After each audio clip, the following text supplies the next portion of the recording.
আজকে একটা গল্প শোনাবো। সততা। আপনি জীবনে ঠিক যতটা দেবেন জীবন আপনাকে ঠিক সেভাবেই ফেরত দেবে। আপনি যদি কাউকে কষ্ট দেন সে কষ্ট আপনাকে ফেরত পেতে হবে। ভালোবাসলে আপনি দ্বিগুণ ভালোবাসা পাবেন। মিথ্যাচার করলে সে ঘটনা আপনার সাথেও ঘটবে। তা এক গ্রামে এক গোয়ালা ছিল এবং তার স্ত্রী থাকতেন, খুবই গরিব। দুধ দুয়ে তারা দই, মাখন, ঘি এসব প্রোডাক্ট বানাতেন, কিন্তু গ্রামে আর কতই বা বিক্রি হয়। সেই গোয়ালা তার বিভিন্ন সামগ্রী নিয়ে শহরে যেতেন। সপ্তাহে একদিন বা দুদিন যেরকম সময় পেতেন যেতেন। শহরে গিয়ে হেঁকে হেঁকে এগলি সেগলি করে জিনিস বিক্রি করতেন। এই করতে করতে একদিন তিনি একটি দোকানে গিয়ে হাজির হলেন। সেই দোকানির ভীষণ ভালো লাগলো এই গ্রাম থেকে আসা সহজ সরল গোয়ালাটিকে। তার কাছ থেকে তিনি মাখন কিনলেন এবং বিশ্বাস করেই কিনলেন। এইভাবে দোকানদার তার কাছ থেকে মাখন নিতেন আর গোয়ালা কি করতেন, টাকা নিতেন না। তিনি মাখনের বিনিময়ে তার সংসারের প্রয়োজনীয় জিনিসপত্রগুলো তিনি সেখান থেকে সংগ্রহ করতেন। এভাবেই চলছে।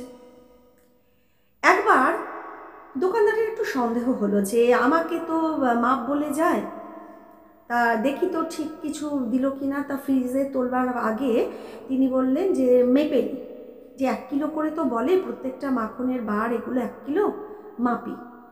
তা মাপতে গিয়ে তিনি দেখছেন সবকটাই 900 গ্রাম। 1 কিলো তো হচ্ছে না। এবার প্রচণ্ড তিনি রেগে গেলেন। ঠিক আছে, পরের দিন আসলেই এবার একে ধরে তাড়াতে হবে এবং তাকে বকাঝকাও দিতে হবে। যাই হোক, ঠিক ওই যথাসময় পরে গোয়ালা তার মাখন নিয়ে আবার এলেন শহরের সেই দোকানে। দোকানদার তো তককে তককে রয়েছেন, সে তাকে ধরবে, ভালো কথা।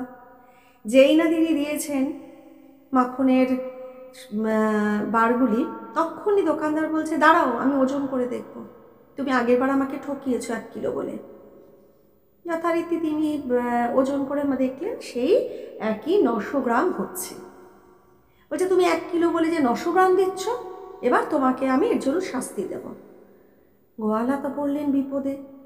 সে আমতা আমতা করে কিছু বলতে যায় আর দোকানদার তাকে ধমকে ধমকে থামিয়ে দেয়।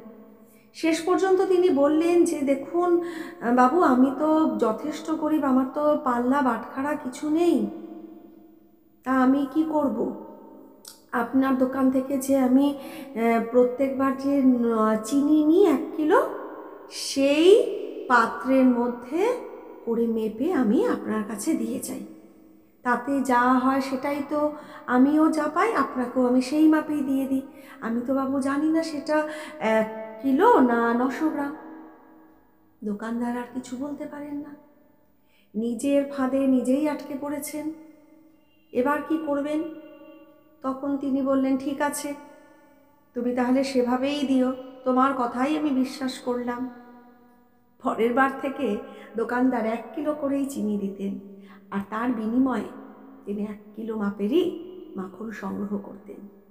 তাই এখান থেকে আমরা বুঝলাম জীবন ঠিক ফিরিয়ে দেবে, আপনাকে ঠিক ফিরিয়ে দেবে। আপনি যা দেবেন দ্বিগুণ হারে আপনাকে ফেরত দেবে।